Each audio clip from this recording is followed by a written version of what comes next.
Good afternoon, everyone. It is an honor to be here today to speak with you all about African Americans and childhood obesity. I do want to acknowledge my colleague, Mr. Hillary Shelton, who is here supporting all the work that we're doing in the Washington Bureau. We have some interns here, so the NAACP is all over the place today.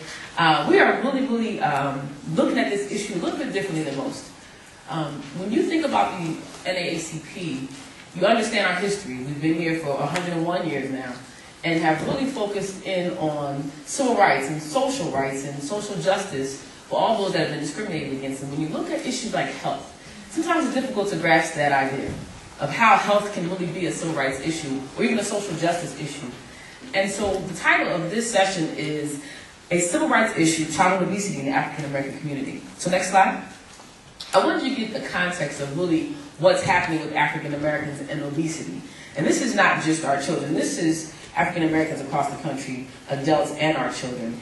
And if you look at the Deep South, the southeastern part, southwest, north, mid-Atlantic actually, and then in the Midwest, you'll really see the prevalence of obesity. When it's in dark red, that's over 35% of the population is actually obese of the African Americans that live in those states.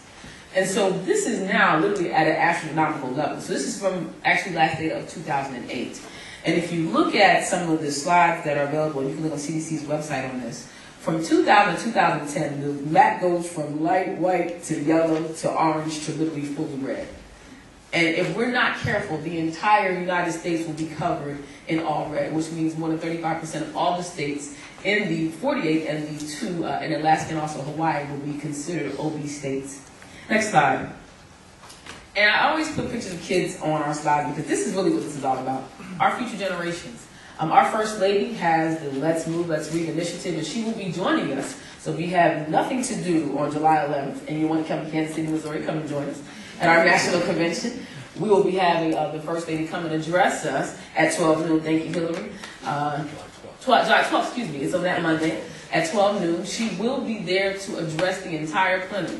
So we're having about 5,000 to 6,000 people in one room with the First Lady to talk about how childhood obesity is literally an issue that is taking our generations away from us. Now, if you look at some of the statistics that we have here, approximately 35.9% of African American children ages 2 to 19 are overweight or obese. Now, what's really interesting to me is the 2 to 5-year-old range. And these are our preschoolers to kindergartners. And I always begin to think back as we were young people. So some of us were here in our 20s and 30s, had to go to PE, had to go to gym class, had to get dressed, had to take a shower. But if you look at our young people now, our kindergartners, our kids are literally eating fries every day. And if you're not in school, if you're at home, who's feeding our kids? Our parents. So this issue is not just about the kids, it's also about educating the adults in these young people's lives. So childhood obesity cannot be addressed just through young people. It has to be an intergenerational approach, where we talk to our parents, we talk to our teachers, we talk to our lawmakers, we talk to our local government agencies and our health agencies. Next slide. African American girls, though, are the most prominent group in the United States that are suffering with obesity. And if you look at this alarming rate, 29.2%, that's almost 3 out of 10 black girls that are 12 to 19 are obese, not just overweight, they are obese. And this is the statistic that we need to really focus on. That we have the young generation of women who may have issues with reproductive opportunities, who may have issues with hypertension and cardiovascular disease. And this is the one generation that may not outlive our parents. And this is why this is so alarming. Next slide. Now, one of the things that we really want to talk about are solutions. You heard the Congresswoman talk about some of the key solutions that we want to bring forward. Now, the NAACP has key advocacy strategies that we want the whole world to know about. And first is the food desert issue. Access to healthy foods is literally a complete barrier in the African American community. We're finding that we lack access to healthy foods, access to grocery stores are limited, and also, if we're looking at the issue with black farmers, we are saying this is one of the solutions. We need to organize our grocers together to say, if you do not serve healthy foods here, you cannot have business here. This is the power of the community. This is the power of the people. The people can say, we want to work with the Chamber of Commerce. We want to work with our local health departments. We demand that you bring healthy foods into our neighborhoods or we won't service you. We are consumers and we have power as consumers. If you look at accessibility to fruits and vegetables, though, that is directly correlated with the increase in childhood obesity. So there was a study done about 200 neighborhoods, and they found that there are 4 times as many supermarkets in predominantly white neighborhoods than African American neighborhoods, and that is a disparity. Next slide. Now, built environment. Now, this is a term that's used a lot in public health. And some people say, well, does that mean they're building stuff? And the problem is that we're not building things. We're not developing environments that are conducive for physical activity, transportation, infrastructure, safety. All of these are factors in childhood obesity. Now, African American neighborhoods usually have predominantly fewer opportunities to have bike trails, to have access to safe routes to school. So there are national organizations that we are wanting our local communities to partner with. One of the solutions, coalition building. We have to ensure that everyone has a seat at the table when we're talking about built environment. That includes the health department, parks and recreation, schools, the YMCAs. How many of us had chances to have after-school activities in our own schools? There are some schools in some of our urban and rural areas that are actually locked after hours, where kids don't have any access to really play.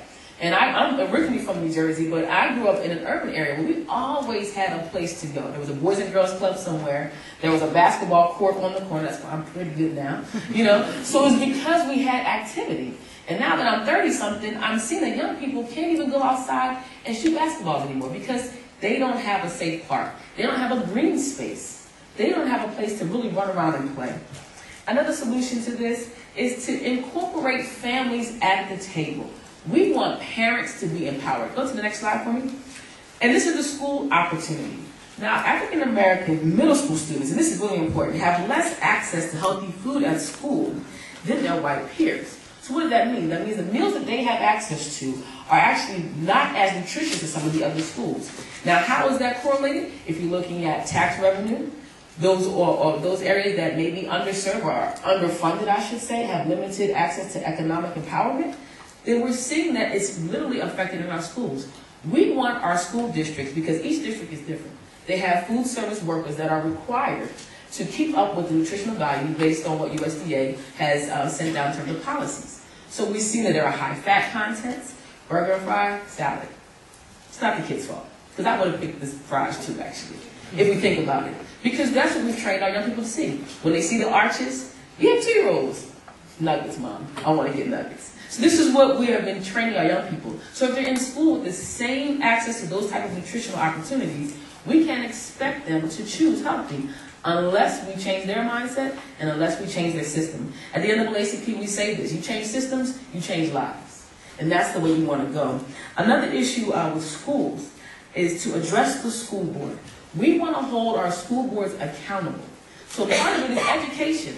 PTA opportunities, having parents being involved and having that dialogue. Physical activity guidelines in school. There was a school district, and I will not name the state, but there was a district that said, well, our kids get physical activity. They have 4 minutes in between 8 periods, and that's 32 minutes of physical activity. We're in trouble. Because physical activity means regular exercise for at least 30 to 60 minutes, and these are some of the regular guidelines that young people should really adhere to. And now that we have issues with testing and education, we have to look at physical activity as a part of the education experience. If a young person is not physically active, they will not be able to perform in school. So, community action, we are looking at community empowerment, advocacy, and education. These are our 3 goals. The 2 that are highlighted are community empowerment and advocacy. This fall, I'm so excited to share with you that we'll be announcing our campaign at the end of August and the beginning of September in preparation for Childhood Obesity Awareness Month. Our goal is to actually do the neighborhood watch model, where our neighborhood watches what's happening in their neighborhoods for physical activity. They're watching what's happening with food and vegetables in their neighborhood. They're watching to see what grocers are now coming to their neighborhoods. If we follow the neighborhood watch model, that empowers the community to then have input on what type of activity should be made available for the entire family. Advocacy, educating our legislators. This is not about either side of the aisle. This is about the United States coming together to see that our young people are really in trouble. And in the African American community, we're seeing the disparities in economics, the disparities in health access, and also the disparities in disease and chronic diseases, where we're seeing 10-year-olds having to take insulin because of adult onset diabetes. That's a problem. And for us, that's a civil rights issue. So we're saying educate the legislators, hold our local leaders accountable, and ensure that if the entire family is invested in this, if our local leaders are invested in this issue, we can save the next generation. Thank you so much for joining us today. I want to acknowledge our colleagues. Thank you so much.